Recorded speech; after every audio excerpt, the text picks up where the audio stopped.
Okay. So, excuse me. If we look at, here, let's give that a different angle. There we go. So you see this little hole right there? That's that canal and hole I was talking about. So your lacrimal bone is just the bone that immediately surrounds that. Right on the lateral side of your nasal bone. And your nasal bones are the ones that make up the bridge of your nose. So not the tip of your nose, that's all cartilage, but the bridge, the hard part, those are your nasal bones. So I'll show you another example of nasal bones. Here. Come on. There. So here and here. And the vomer is a weird bone that is basically the bottom part of your bony nasal septum. So if we look straight into the nasal cavity, we can see the vomer down here. There's some disarticulated ones on the back counter. What you'll see is they look like a little knife. And they're really the only bone that looks like that, so it should be pretty easy to identify. And then let's see, palatine bone.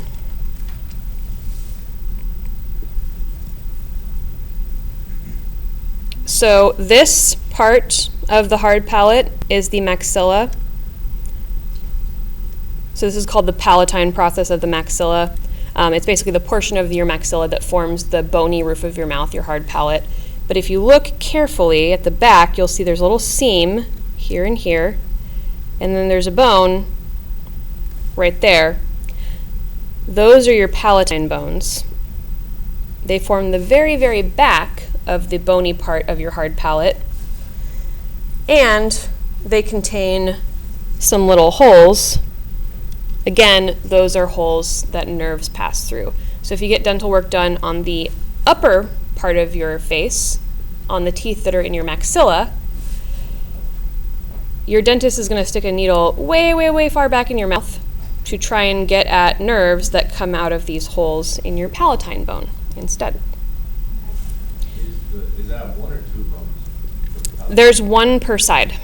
Okay, and that's like at the end of the maxilla? Yes, so they articulate with the maxilla at the back of the roof of your mouth. Okay, let's see what else we want to do. Palatine bones, vomer, inferior nasal concha. Do we have anybody with an inferior nasal concha intact? Whoa. I'll show you something cool in a second that I just found. That's why I said whoa. No, but our plastic friend here has a nice one. So the nasal conchae, which is how you say the plural of concha, means shell.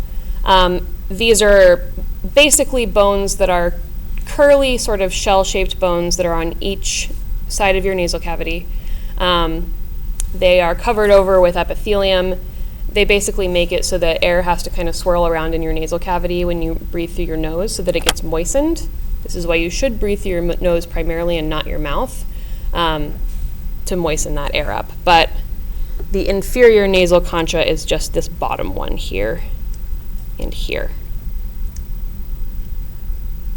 This bottom part here is the vomer.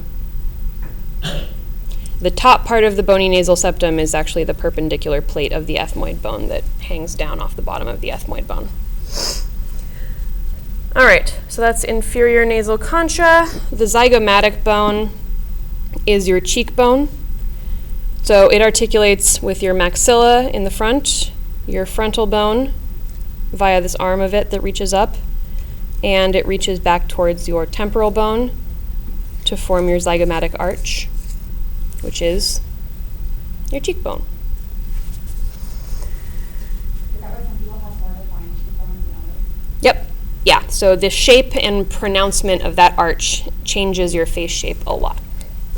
And then the hyoid bone is listed here. It's not really a bone of the skull. Again, it's a little sort of U-shaped bone at the anterior of your neck.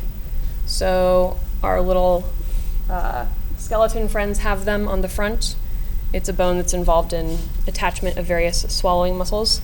So the thing that I said whoa about, this is a real skull that I'm holding, ow.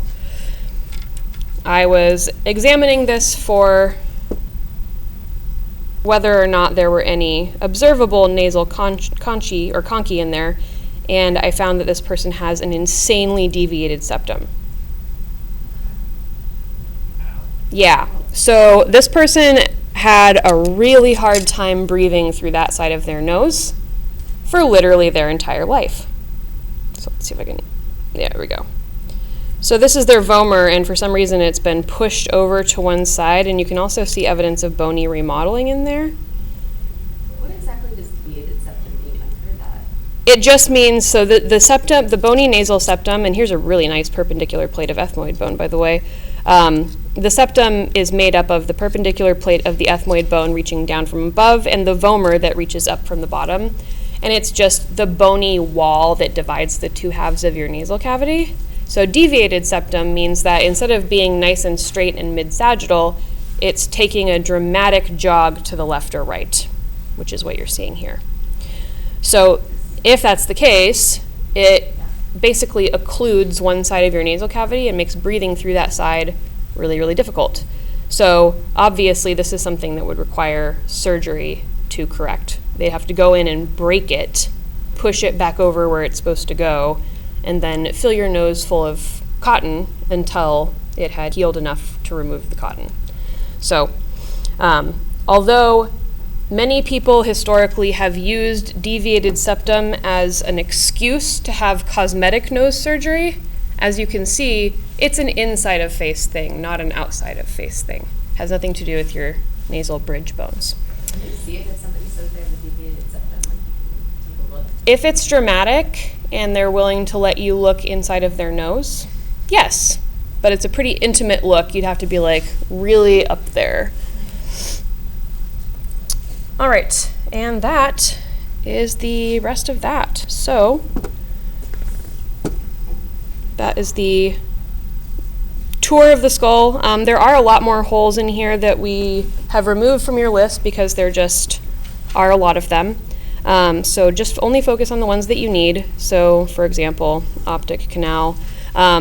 If you run across the other holes that you're curious about and want to ask about, like this one, for example, ask me and I'll tell you about them. That one's the Foramen Lacerum, for example.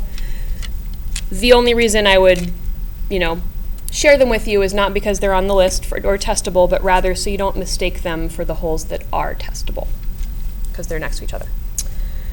All right. Oh, and this person also has like a crazy bone spur coming off the front of their maxilla. All kinds of fun skull weirdnesses for this person. So, I'm going to see if that actually recorded. And with that, I invite you to begin exploring the skull.